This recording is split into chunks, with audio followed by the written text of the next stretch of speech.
अगला टॉपिक हम करेंगे काल विभाजन। हिंदी साहित्य का इतिहास में काल विभाजन हमारा टॉपिक है। अभी जो हमने एक टॉपिक कवर किया है वो था हिंदी साहित्य में इतिहास लेखन की परंपरा। उसमें हमने प्रमुख इतिहासकार और उनकी रचनाओं के नाम ये सब पढ़ा था। हमारा अगला टॉपिक है काल विभाजन। साहित्य के इतिहास में, हिंदी साहित्य के इतिहास में काल विभाजन किस प्रकार किया गया, इसकी चर्चा हम करेंगे। रामचंद्र शुक्ल कहते हैं कि शिक्षित जनता की जिन जिन प्रवृत्तियों के अनुसार हमारे साहित्य के स्वरूप में परिवर्तन होते आए हैं, जिन जिन प्रभावों की प्रेरणा से काव्य धारा की भिन्न भिन्न शाखाएं फूटती रही हैं, उन सब के सम्यक निरूपण तथा उनकी दृष्टि से किए गए सुसंगत काल विभाजन के बिना साहित्य के इतिहास का सच्चा अध्ययन कठिन दिखाई पड़ता है। तो काल विभाजन जो है उसके बिना साहित्य का इतिहास जो है वो पढ़ना बहुत ही मुश्किल हो जाएगा। तो काल विभाजन के आधार क्या हैं, किस आधार पर जो है ये काल विभाजन किया गया है हिंदी साहित्य के इतिहास में, किन किन बातों को लेकर काल विभाजन मतलब समय का बंटवारा किस आधार पर किया गया है। तो देखते हैं क्या क्या आधार बनाए गए हैं काल विभाजन के लिए। काल विभाजन का आधार हिंदी साहित्य को इतिहास में जब हमने पढ़ा कि उसको आदि काल, भक्ति काल, रीति काल, आधुनिक काल में भी बहुत सारे काल, भारतेंदु युग, द्विवेदी युग, छायावाद, प्रगतिवाद, प्रयोगवाद, नई कविता, इन सारे खंडों में हमने बांटा। तो किस आधार पर बांटा और क्या वही उसी आधार पर डायरेक्ट हमने बांटा या उससे पहले भी कोई आधार रहा। देखते हैं काल विभाजन के क्या क्या आधार हैं, किस आधार पर काल विभाजन किया जाता है। काल विभाजन के आधार, इसका मतलब है काल विभाजन के लिए जो हिंदी साहित्य का इतिहास का हम समय बांट रहे हैं, जैसे कि भारतेंदु युग का समय 1850 से 1900, इस तरह से जो हम समय बांट रहे हैं उसके क्या आधार हैं, किस बेस पर हम उस समय को बांट रहे हैं। देखिए, तो हिंदी साहित्य के इतिहास में विद्वानों ने काल विभाजन के निम्नलिखित आधार बताए हैं। हिंदी साहित्य के इतिहास में विद्वानों ने काल विभाजन के निम्नलिखित आधार बताए हैं। किस आधार पर काल विभाजन किया है, देखिए सबसे पहले है ऐतिहासिक कालक्रम के आधार पर। ऐतिहासिक कालक्रम के आधार पर। दूसरा देखिए शासक तथा उसका शासनकाल के आधार पर। ऐतिहासिक कालक्रम के आधार पर हम हिंदी साहित्य में काल विभाजन करेंगे, एक आधार ये है। दूसरा है शासक और उसके शासक तथा उनका शासनकाल, इस आधार पर भी किया जाता है कि शासक का शासन है, उसका शासनकाल क्या रहा, उस आधार पर भी साहित्य के इतिहास में काल विभाजन किया जाता है। तीसरा आधार है जननायक तथा साहित्य युग निर्माता। जननायक तथा साहित्य युग निर्माता, इतना बड़ा नाम हो जाए ऐसा लगे उससे पूरा एक युग चल पड़े, जैसे भारतेंदु युग, द्विवेदी युग, ये कुछ ऐसे उदाहरण अभी हमारे सामने आएंगे। उनके नाम के बेस पर ही, उनका नाम इतना बड़ा हो जिससे साहित्य के एक नए युग का निर्माण हो रहा हो, तो उनके नाम के आधार पर ही हम साहित्य के इतिहास का नाम रख देते हैं। अगला क्या आधार है सामाजिक, सांस्कृतिक तथा राष्ट्रीय आंदोलन के आधार पर। सामाजिक, सांस्कृतिक तथा राष्ट्रीय आंदोलन के आधार पर। पांचवा हमारा है साहित्यिक प्रवृत्ति के आधार पर। साहित्यिक, उस काल में कौन सी प्रवृत्ति चल पड़ी, उस आधार पर भी हम उसका नाम रख देते हैं, जैसे कि श्रृंगार काल भी कह देते हैं रीति काल को। तो इस आधार पर जो है साहित्य के इतिहास के नाम रखे जाते हैं। ऐतिहासिक कालक्रम के आधार पर, शासक और उसके शासनकाल के नाम के आधार पर, जननायक और साहित्य युग निर्माता के आधार पर। कोई नाम इतना बड़ा हो जाता है, जैसे इंग्लिश लिटरेचर में विक्टोरिया युग चल जाता है, हिंदी में भारतेंदु युग, द्विवेदी युग, ये सब चल जाता है। सामाजिक, सांस्कृतिक और राष्ट्रीय आंदोलन के आधार पर और साहित्यिक प्रवृत्ति के आधार पर। उस समय कौन सी प्रवृत्ति चल रही है ना, वीर गाथा काल, श्रृंगार काल, ये सारे नाम रख दिए जाते हैं। तो ये काल विभाजन के हमारे आधार हैं, इस बेस पर काल का नाम रखा जाता है। अब देखिए अलग अलग विद्वानों ने अलग अलग अपने अपने प्रकार से किया है इसका विभाजन। तो देखिए सबसे पहले हम देखते हैं, एक नाम आया था हमारा जॉर्ज गियर्सन, हमने पढ़ा था हिंदी साहित्य के इतिहास लेखन की परंपरा में। तो जॉर्ज गियर्सन का काल विभाजन अब अलग अलग हम विद्वानों ने किस प्रकार से किया है। पहले हम देखेंगे गियर्सन का काल विभाजन। जो महत्वपूर्ण नाम है काल विभाजन से संबंधित, हम उनके नाम और उन्होंने किस प्रकार से काल विभाजन किया, काल विभाजन के लिए किन बातों का आधार बनाया, ये देखना है। गियर्सन ने कैसे किया? गियर्सन की पुस्तक के 11 अध्याय एक एक कालखंड को प्रस्तुत करते हैं। इसकी पुस्तक जो उन्होंने लिखी है, इनकी पुस्तक के उन्होंने 11 अध्याय में बांटा है और वो सब एक एक कालखंड को प्रस्तुत करते हैं, एक एक कालखंड को प्रस्तुत करते हैं, जिनके नाम क्या क्या रखे हैं इन्होंने, देखते हैं। 11 अध्याय में इन्होंने बांटा और एक एक कालखंड को सारा अध्याय प्रस्तुत कर रहा है। पहला नाम दिया इन्होंने चारण काल। क्या नाम दिया? चारण काल। समय इसका रखा 700 से 1300 ईस्वी। दूसरा नाम दिया इन्होंने, दूसरे इनके अध्याय का नाम था 15वीं शताब्दी का धार्मिक पुनर्जागरण। तीसरा था जायसी की प्रेम कविता, जायसी की प्रेम कविता। चौथे अध्याय का इन्होंने नाम दिया ब्रज का कृष्ण संप्रदाय, ब्रज का कृष्ण संप्रदाय। काल विभाजन के आधार पर उन्होंने बांटा शुरुआती कोशिश है। यही बहुत बड़ी बात है कि इन्होंने हिंदी साहित्य के इतने बिखरे हुए पूरे इतिहास को चैप्टर में बांटा, कुछ काल के आधार पर बांटा। तो शुरुआती कोशिश ही बहुत बड़ी मानी जाती है। तो ब्रज का कृष्ण संप्रदाय, इसका समय 1500 से 16 ईस्वी, 1500 से। अगला नाम दिया मुगल दरबार। और नाम देखते हैं, 11 नाम है टोटल, 5 में है ये। छठा नाम दिया तुलसीदास, बहुत महत्वपूर्ण होगा।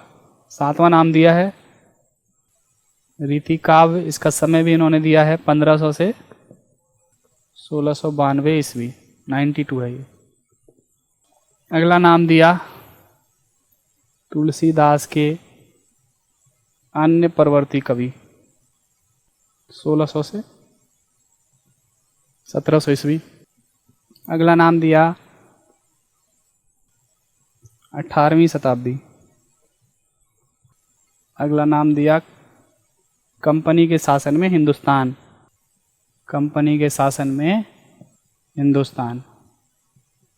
अगला नाम दिया महारानी विक्टोरिया के शासनकाल में हिंदुस्तान, महारानी विक्टोरिया के शासनकाल में हिंदुस्तान। तो ये जॉर्ज गियर्सन ने जो 11 अध्याय 11 चैप्टर बांटे, एक एक कालखंड को उन्होंने प्रस्तुत किया, तो उसके ये सारे जो नाम दिए, ये 11 अध्याय के नाम ये थे। गियर्सन का काल विभाजन था ये। अगला हम देखेंगे मिस्र बंधुओं ने किस प्रकार काल विभाजन किया। मिस्र बंधुओं का काल विभाजन किस आधार पर उन्होंने हिंदी साहित्य के इतिहास को बांटने की कोशिश की, नाम क्या दिया? मिस्र बंधुओं का काल विभाजन। दूसरा है मिस्र बंधुओं का काल विभाजन। सबसे पहले इन्होंने आरंभिक काल नाम दिया, जो बाद में हम लोग आदिकाल कहते हैं। आरंभिक काल कहा, इसको भी 2 भाग में बांट दिया। पूर्व आरंभिक काल, पूर्व 700 से 1343 संवत, विक्रमी संवत। दूसरा नाम दिया उन्होंने उत्तर आरंभिक काल, उत्तर आरंभिक काल दिया है नाम। इसका समय 1344 से 1444 विक्रम संवत। उसके बाद इन्होंने बांटा है माध्यमिक काल, जिसे हम लोग भक्ति काल बाद में कहते हैं। इन्होंने कहा है माध्यमिक काल। आरंभिक काल के बाद नाम दिया इन्होंने माध्यमिक काल। इसको भी 2 भाग में बांटा इन्होंने, पूर्व माध्यमिक काल,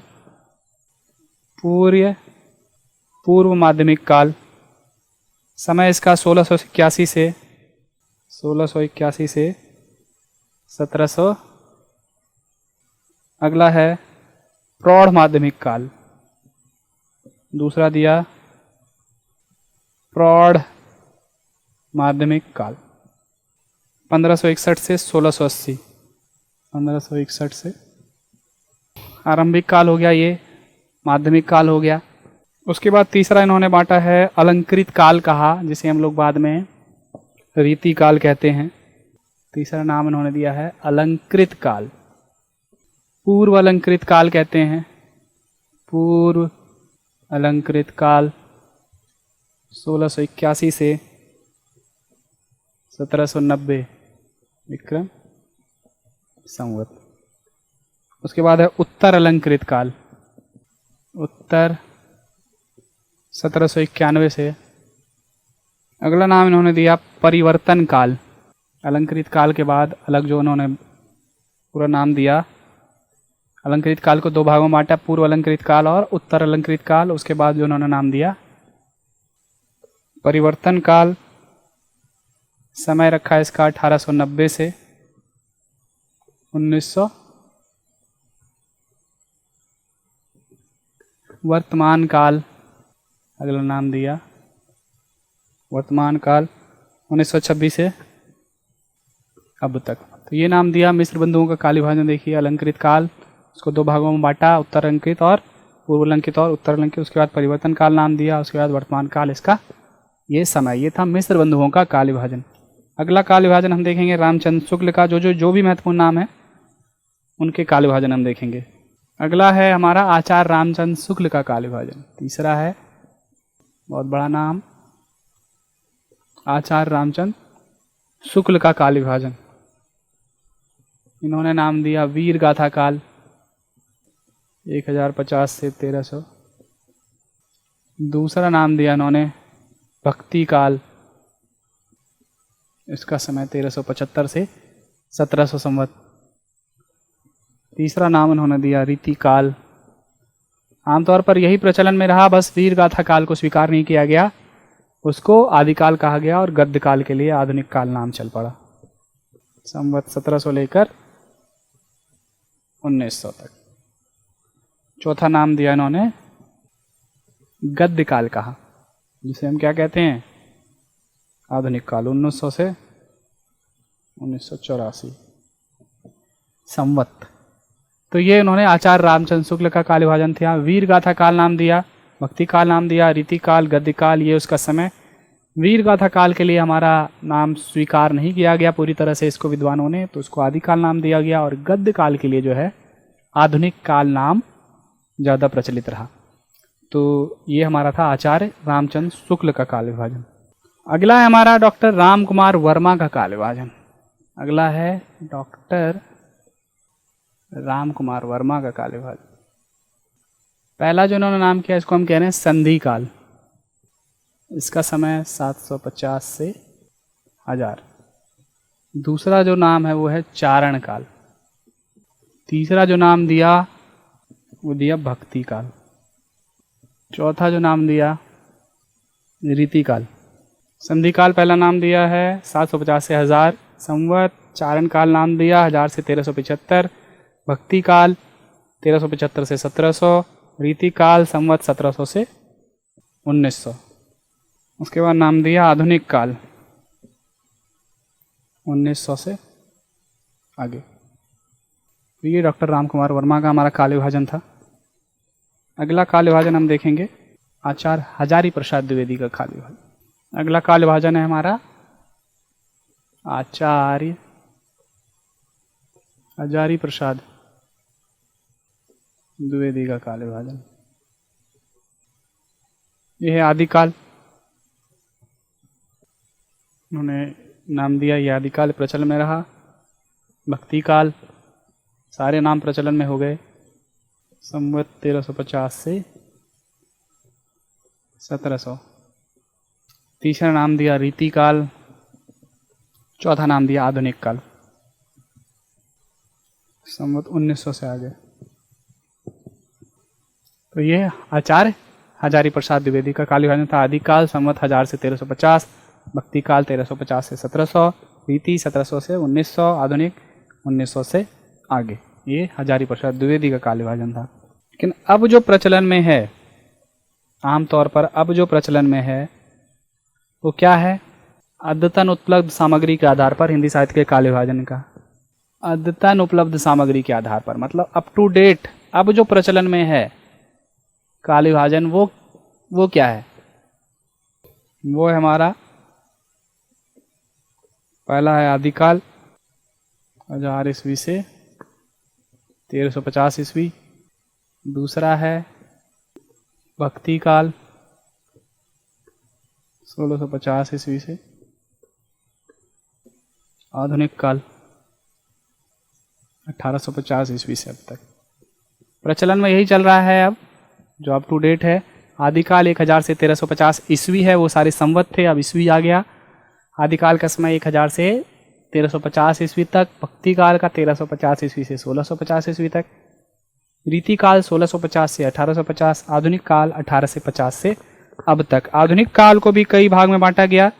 आधुनिक काल को भी 2 भाग में बांट दिया गया। किसमें? गद्य और पद्य। गद्य भाग और पद्य भाग। अब देखते हैं आधुनिक काल 2 भाग में डिवाइड किया। कौन सा? पद्य और गद्य भाग। तो आधुनिक काल का समय 1850 से अब तक है। तो पद्य भाग का वर्गीकरण किस प्रकार किया गया? आधुनिक काल में पद्य भाग का वर्गीकरण किस प्रकार किया गया? पहला हमारा भारतेंदु युग, पहला है भारतेंदु युग। इसका समय 1850 से 1900। दूसरा जो है वो है द्विवेदी युग, 1900 से 1920 ईस्वी। तीसरा है हमारा छायावाद। तीसरा नाम है हमारा छायावाद। इसका समय है 1920 से 1936 ईस्वी। छायावाद के बाद है प्रगतिवाद। इसका समय 1936 से 1943 ईस्वी। प्रगतिवाद के बाद प्रयोगवाद 53 ईस्वी। इसके बाद है नई कविता 1953 से 1960। और अगला है नवगीत 1960 के बाद। तो ये हमारा पद्य भाग का वर्गीकरण था। गद्य का वर्गीकरण किस प्रकार किया जाता है? 2 भाग में बांटते हैं, पद्य भाग और गद्य भाग। पद्य भाग को तो इस आधार पर बांट दिया। आधुनिक काल के गद्य भाग का वर्गीकरण, आधुनिक काल के गद्य भाग का वर्गीकरण करेंगे। पहला होगा, पहला नाम है हमारा, ये हम गद्य भाग का कर रहे हैं। पद्य का हो गया है, इसका भी पहला भारतेंदु युग ही नाम है। 1800 से 1900 ईस्वी तक, या 1800 ईस्वी से हुए, वो 1850 से था पद्य भाग। दूसरा हम नाम देते हैं प्रेमचंद युग या द्विवेदी युग, 1920। तीसरा नाम देते हैं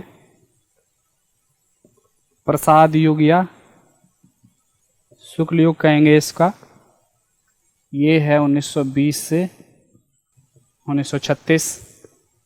छायावाद था पद्य में।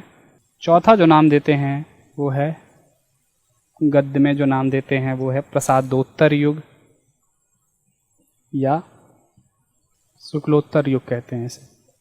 ये 1936 से अब तक, 1936 से अब तक इसका समय हम बांटते हैं। ये आधुनिक काल का पद्य भाग है। और गद्य भाग, गद्य भाग में भारतेंदु युग 1800 से 19, प्रेमचंद का ये द्विवेदी युग 1900 से 1920, उसके बाद प्रसाद युग 20 से 36, प्रसादोत्तर युग 36 से अब तक। तो ये काल विभाजन हमने किया है। नामकरण में क्या समस्या आती है इसकी चर्चा भी करते हैं, मौखिक रूप से करेंगे। रामचंद्र शुक्ल ने संवत 1100 से 90 से 1450 की अवधि को आदिकाल माना और इसे वीर गाथा काल नाम दिया। अभी हमने देखा कि रामचंद्र शुक्ल ने जो नाम दिया वो था हमारा वीर गाथा काल। लेकिन बाद के विद्वानों ने माना कि अपभ्रंश के भग्नावेशों को लेकर यदि हिंदी साहित्य की सामग्री व्यवस्थित की जाए, तो रामचंद्र शुक्ल ने अपभ्रंश उसमें शामिल नहीं किया। तो अपभ्रंश के लेकर अगर हिंदी साहित्य का इतिहास लिखा जाए तो बाद के इतिहासकारों ने कहा कि इसका जो निर्माण काल है वो आसानी से जो है संवत 700 ईस्वी के आसपास ठहराया जा सकता है। उन्होंने क्या दिया, 1050 1190 से 1450 उसकी काल अवधि को माना। लेकिन उन्होंने कहा बाद के इतिहासकारों ने कि अगर इसमें हम अपभ्रंश के जो मैटर हैं उसको भी शामिल कर लिया जाए तो इसका जो समय है 700 के आसपास, संवत के आसपास ठहराया जा सकता है। तो मोटे तौर पे जो उन्होंने ये समय माना रामचंद्र शुक्ल ने, वो फिर मान लिया 1050, संवत 1050। और यह स्वीकार किया उन्होंने कि 700 तक ले जाकर खींचेंगे और इसमें अपभ्रंश की रचनाओं को भी समेटेंगे, ये उचित नहीं है। 1190 ये संवत से उन्होंने माना, लेकिन बाद के संवत 1190 रामचंद्र शुक्ल का मानना था, लेकिन बाद के जो हैं विद्वानों ने कहा कि इसमें अपभ्रंश को अगर यदि शामिल किया जाए तो ये संवत 1190 से ना होकर संवत 700 से होना चाहिए। लेकिन रामचंद्र शुक्ल ने क्या किया, उन्होंने ना अपनी रखी ना उनकी रखी, उन्होंने एक बीच का समय निर्धारित कर लिया। ना उन्होंने 1190 संवत रखा, ना संवत 700 रखा, उन्होंने रख दिया संवत 1150। और उन्होंने कहा कि ये अपभ्रंश को समेटना ठीक नहीं है। और फिर क्या समस्या आती है, शुक्ल जी ने 1050 संवत 1050 से 1375 विक्रमी के कालखंड में जो उन्होंने नाम दिया है, उन्होंने नाम दिया है वीर गाथा काल। लेकिन विद्वानों को क्या है, इस नाम पर आपत्ति है, क्योंकि जिन रचनाओं के आधार पर इस काल की प्रवृत्ति का निर्धारण किया गया है उसमें से अधिकांश क्या है, अप्रमाणिक है। अधिकतर विद्वान इसी कारण इस काल को क्या कहते हैं, आदिकाल कहना अधिक उपयुक्त मानते हैं, क्योंकि उनको समस्या है कि ये वीर गाथा काल नाम ठीक नहीं है, आपत्ति है। तो जो अधिकांश, क्योंकि इसमें से जो ज़्यादातर हैं वो कैसे हैं, अप्रमाणिक हैं, प्रमाण उपलब्ध नहीं है, इसलिए शुरुआती नाम ठीक है आदिकाल, ये आदिकाल नाम ज़्यादा पॉपुलर हुआ। तो शुक्ल जी द्वारा दिया गया नाम था वीर गाथा काल, ये ज़्यादा प्रचलित नहीं हो सका, तो वीर गाथा काल की जगह पर आदिकाल नाम ज़्यादा प्रचलित हुआ। पहली बात क्या थी, पहली बात ये थी कि बाद के विद्वानों ने कहा कि संवत 700 ईस्वी से होना चाहिए आरंभ। शुक्ल जी कह रहे हैं 1190 से होगा, उन्होंने अपभ्रंश को छोड़ दिया है, 700 से होना चाहिए। लेकिन शुक्ल जी ने ऐसा नहीं माना, उन्होंने अपना भी नहीं माना, 1190 नहीं माना, 700 भी नहीं माना, उन्होंने एक बीच का समय निर्धारित कर दिया 1050। फिर दूसरी समस्या क्या है कि उन्होंने जो नाम दिया है आदिकाल को, शुरुआत के कालखंड को, वो वीर गाथा काल नाम दिया है। लेकिन विद्वानों ने आपत्ति जताई, क्योंकि जिस आधार पर ये वीर गाथा काल नाम दिया गया उनमें से अधिकांश रचनाएं कैसी हैं, अप्रमाणिक हैं, मतलब प्रमाण उपलब्ध नहीं हैं या हैं ही नहीं उसमें से अधिकतर। तो उन्होंने कहा कि इसको आदिकाल नाम देना ज़्यादा उपयुक्त है। आदिकाल, वीर गाथा काल को आदिकाल नाम दिया गया। उसके बाद है जो नाम दिया गया, पूर्व मध्यकाल को भक्तिकाल नाम देना सर्वमान्य है, इसको तो भक्तिकाल सबने माना है। और उत्तर मध्यकाल को आचार्य विश्वनाथ मिश्र और कुछ अन्य विद्वानों ने श्रृंगार काल कहा है, लेकिन इस काल की जो प्रवृत्ति है वो रीति निरूपण की है, श्रृंगार की नहीं है। तो इस काल में भूषण ने कुछ नाम, जो तीसरा जो हम रीति काल नाम देखते हैं उसे विश्वनाथ मिश्र और कुछ विद्वानों ने श्रृंगार काल कहा था, श्रृंगार काल कहा है। लेकिन जो इसकी प्रवृत्ति है वो श्रृंगार की नहीं है, रीति निरूपण की है, क्योंकि सिर्फ श्रृंगार की रचना नहीं हुई, कुछ अन्य कवि जैसे भूषण जो हैं उन्होंने वीर रस की भी कविताएं की हैं और उनका आधार भी काव्यांग निरूपण रहा। तो एक सर्वसम्मति से आप कह लीजिए जो उत्तर मध्यकाल नाम था उसका नाम रीतिकाल अधिक उपयुक्त है। वीर गाथा काल का नाम आदिकाल ज़्यादा उपयुक्त हो गया और श्रृंगार काल का नाम रीतिकाल। तो आदिकाल के वीर गाथा काल की जगह आदिकाल नाम ये प्रचलन में आ गया। भक्तिकाल नाम पर तो आपत्ति नहीं थी, तो भक्तिकाल ही रहा। और उसके बाद जो श्रृंगार काल कह रहे हैं वो उसके लिए रीतिकाल नाम ज़्यादा उपयुक्त माना गया। उसके बाद है रीतिकाल की शुरुआत जो मानी जाती है चिंतामणि त्रिपाठी के रीति ग्रंथ से चलती है। रीतिकाल का जो समय है 1700 से माना है, लेकिन प्रथम रीति ग्रंथ की रचना करके रीति का मार्ग प्रशस्त करने वाले आचार्य केशव दास थे। भले ही उनका आदर्श रस संप्रदाय ना होकर अलंकार संप्रदाय था। शुरुआत जो है रीतिकाल का, रीति का जो मार्ग प्रशस्त करने वाले जो पहले थे वो केशव दास थे। परंपरा हालांकि चिंतामणि त्रिपाठी के नाम से चलती है, लेकिन प्रथम रीति ग्रंथ की रचना जो करके रीति का मार्ग प्रशस्त करने वाले जो आचार्य थे वो केशव दास थे और उनका जो संप्रदाय था वो अलंकार संप्रदाय। फिर लास्ट एक नाम आता है हमारा, यहाँ भी रामचंद्र शुक्ल ने कहा कि इसमें गद्य की प्रधानता है, इसलिए उन्होंने गद्यकाल नाम दिया। लेकिन ज़्यादातर विद्वानों ने फिर बाद में इसको आधुनिक काल नाम देना ज़्यादा उचित समझा। तो वीर गाथा काल नाम दिया वीर गाथा काल रामचंद्र शुक्ल ने। रामचंद्र शुक्ल नाम दिया वीर गाथा काल, लेकिन चला क्या? आदिकाल। ये ओके हो गया। फिर भक्ति काल, भक्ति काल के लिए भक्ति काल ही रहा, ठीक है, इस पे कोई आपत्ति नहीं रही। फिर बाद में रीति काल को नाम दिया जा रहा है क्या? श्रृंगार काल। इस पर भी आपत्ति हुई, इस पर भी आपत्ति हुई। इसके लिए जो नाम ज्यादा प्रचलन में आया वो था रीति काल। अगला हमारा नाम दिया गद्य काल, ये भी नहीं चला। क्या पॉपुलर हुआ? आधुनिक काल। तो प्रचलन में जो नाम आए वो है हमारे आदि काल, भक्ति काल, रीति काल और आधुनिक काल। वीर गाथा काल नाम क्यों नहीं चला? क्योंकि इनमें से जो रचनाएं हैं ज्यादातर कैसी हैं? अप्रमाणिक, अप्रमाणिक रचनाएं हैं, इसलिए वीर गाथा काल ज्यादा नाम नहीं पॉपुलर हुआ। शुरुआत का नाम आदिकाल देना ठीक है। भक्ति पाल पे कोई आपत्ति नहीं हुई तो भक्ति काल चल गया। श्रृंगार काल क्यों नाम पॉपुलर नहीं हुआ? क्योंकि इसमें जो मुख्य प्रवृत्ति थी वो रीति निरूपण की थी। सिर्फ श्रृंगार ही नहीं थे, भूषण जैसे कवियों ने वीर रस की भी कविताएं की थी, इसलिए जो मुख्य जो प्रवृत्ति थी, जो समय कॉमन थी, वो रीति निरूपण की थी, इसलिए रीति काल नाम दिया गया। बाद में आधुनिक काल में रामचंद्र शुक्ल ने कहा ज्यादातर रचनाएं गद्य रचनाएं हुई हैं तो उसका नाम दो गद्य काल, लेकिन जो नाम पॉपुलर हुआ वो नाम पॉपुलर हुआ आधुनिक काल। तो अभी हमने काल विभाजन और नामकरण की समस्या, ये दो टॉपिक हमने देखे हैं। ये हमारी थी नामकरण की समस्या, काल विभाजन और नामकरण की समस्या, ये दो टॉपिक हमारे खत्म होते हैं।